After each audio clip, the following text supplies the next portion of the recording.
Bonjour à tous. Dans cette capsule, nous allons parler de la dualité onde-particule que vous avez découverte lors de l'activité documentaire précédente. Pour commencer, les phénomènes de diffraction, comme ici, et d'interférence sont deux propriétés qui caractérisent les ondes et justifient donc bien le caractère ondulatoire de la lumière. Par contre, au début du XXe siècle, la physique classique arrive à ses limites lorsqu'il s'agit d'expliquer des phénomènes comme l'émission de la lumière par des corps chauds. On se rend compte qu'en suivant les lois de la mécanique classique, on devrait avoir une énergie qui tend vers l'infini pour les courtes longueurs d'onde. C'est ce qu'on a appelé la catastrophe ultraviolette. Max Planck fera alors en 1900 l'hypothèse d'une quantification de l'énergie transportée par une onde lumineuse de fréquence nue. Et vous voyez bien que la loi de Planck, qui suit les lois de la mécanique quantique, va être corroborée par l'expérience. Einstein reprendra cette notion en 1905 pour expliquer l'effet photoélectrique. Il ira plus loin en introduisant le caractère particulaire de la lumière. Il commence par définir une particule qu'il appelle das Lichtquant, qui transporte des quotas d'énergie. Elle sera appelée photon à partir de 1926. Ce que vous devez absolument retenir, c'est que le photon est une particule élémentaire de masse nulle se déplaçant à la vitesse de la lumière. Il transporte une énergie nommée E qui dépend de la fréquence nue du rayonnement.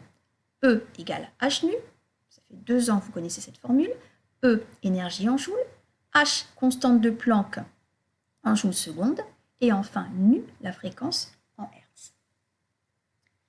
Pour conclure, la dualité onde-particule correspond au fait que la lumière se comporte à la fois comme une onde et comme une particule. La manifestation ondulatoire ou particulaire dépendra des conditions expérimentales. Deuxième partie maintenant, comment cette dualité relative aux ondes électromagnétiques s'est-elle généralisée à la matière? Eh bien, c'est Louis de Broglie qui propose en 1924 de généraliser cette dualité onde-particule à tous les objets microscopiques de la matière. Cette hypothèse sera confirmée en 1927 par l'observation du phénomène de diffraction pour des électrons, c'est-à-dire que l'électron, qui est une particule, peut manifester dans des conditions d'expérience bien particulières un caractère ondulatoire puisqu'il est capable de diffracter. Pour aller plus loin au niveau de la théorie, à toute particule matérielle de masse m, animée d'une vitesse v, vous savez que l'on peut associer une quantité de mouvement petit p, telle que p égale m fois v, m en kg, v en mètres par seconde, et p en kg, mètre seconde moins 1. À partir de là, on a donc un côté particule. On va lui associer un côté ondulatoire. À savoir que l'on va associer à cette particule une onde de matière de longueur d'onde lambda, telle que lambda égale h sur p, lambda la longueur d'onde en mètres, p en kilogrammes mètres par seconde. C'est ce qu'on appelle la relation de De Broglie. Donc c'est ça qui est un petit peu difficile à concevoir. Notre particule, qui a une masse m et une vitesse v, on lui associe donc une quantité de mouvement, ça c'est simple, c'est le côté particulaire, mais ce côté particulaire, vous le voyez, à travers la relation de De Broglie, il est lié au fait que cette particule, eh bien, elle a aussi une longueur d'onde. C'est donc une onde de matière. Par contre, soyons bien clairs, pour que l'aspect ondulatoire de la matière se manifeste, au quotidien impossible à détecter, il faut que la masse de la particule soit extrêmement faible, c'est-à-dire que l'on soit dans le domaine de l'infiniment petit, particules élémentaires, atomes, molécules. Pourquoi? Tout simplement puisque, comme nous venons de le voir, je reviens juste en arrière, lambda est inversement proportionnel à p.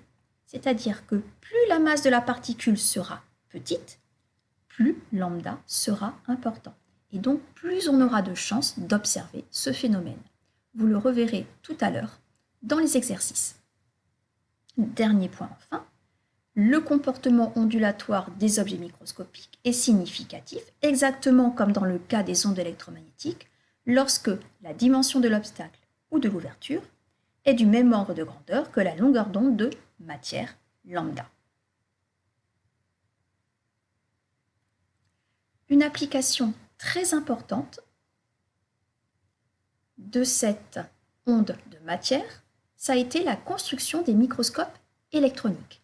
Un microscope optique, comme vous l'utilisez en SVT, permet d'observer des objets de l'ordre de grandeur du micromètre, d'où le nom microscope. Par contre, il est impossible d'observer des objets plus petits. Eh bien, le microscope électronique va utiliser un faisceau d'électrons.